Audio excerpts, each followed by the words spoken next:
欧盟620亿元宙成空头支票，泽连斯基痛斥是在犯罪。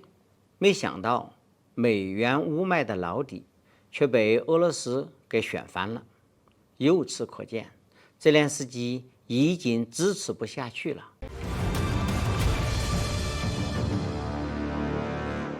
各位网友，大家好，欢迎来到评股，我是易评股。今天我们要聊的话题是欧盟80亿欧元没到位，泽连斯基炮轰其在犯罪，却被俄选老底。自欧冲突爆发以来，在美国的主导下，西方国家就在源源不断地援助乌克兰，丝毫没有顾及俄罗斯的警告。当时的西方肯定没有想到，自己竟然还成了农夫与蛇故事的主角。据媒体报道，在5月份，欧盟答应援助乌克兰90亿欧元，约合人民币620亿元的宏观经济援助。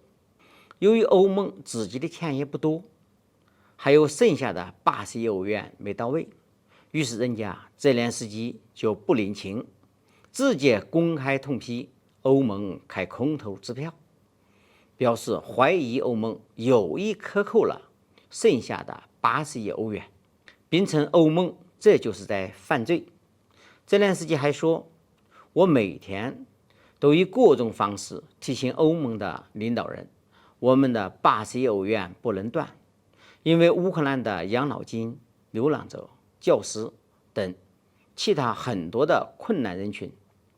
一旦停止就会造成极大的困难。但是我愿意相信这是个误会，因此西方能够尽快纠正。听听这话，不知情的还以为欧盟什么时候欠了乌克兰的呢？不过非要这么说也确实是可以的，毕竟如果不是欧盟成员国非要在乎一个北约成员的身份，一次又一次的跟着美国利用乌克兰来与俄罗斯博弈，就凭乌克兰的胆子，显然不敢这么与俄罗斯硬刚的。果真如此，乌克兰自然也就不会能到今天这般地步。欧盟这是在自作自受，活该了。而且这份巨额援助究竟是扔到乌克兰人民头上，还是落作他用，那就不一定了。毕竟最近俄罗斯媒体再次选开了乌克兰的老底，明确指出已经有充足的证据链表明，北约援助给乌克兰的武器装备很多都被乌克兰经由黑市转卖给了全球各地的武装分子。而且根据证据链显示，目前乌克兰在售卖武器方面已经形成了非常完整的运作模式，也就是说，这种买卖乌克兰已经做过很长时间，许多宗了。选开这个老底意味着什么呢？想想看，如果这一切都是真的，那么乌克兰还要那么多资金干什么呢？如果说准备用来还债的，显然那是不可能的事情了。毕竟真到那个时候啊，俄乌冲突已经结局了，到那时泽连斯基还在不在可就不一定了。他又怎么会管这身后的洪水滔天呢？况且很有意思的是，此前就在俄乌冲突最为紧张激烈的时候，泽连斯基夫妇却专门跑去给美国杂志拍了一周时尚大片，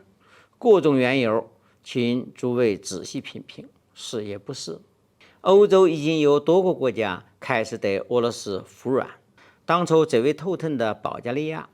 已经开始主动和俄罗斯接触了。德国前总理也主动向普京询问如何恢复北溪2号项目。很明显，欧洲国家也耗不起了。泽连斯基看得很清楚，美西方靠不住，自己国内更是一摊糟，现在再不寻求退路就晚了。所以他公开说，想和中国沟通，但要在俄罗斯无胆入侵乌克兰主权领土的前提之下进行。同时他还下令让乌克兰驻北约、驻科索沃的部队撤回到国内战场上。种种迹象表明，东欧局势快要看到结局了。好，今天的话题就聊到这里，谢谢收看，我们下期再见。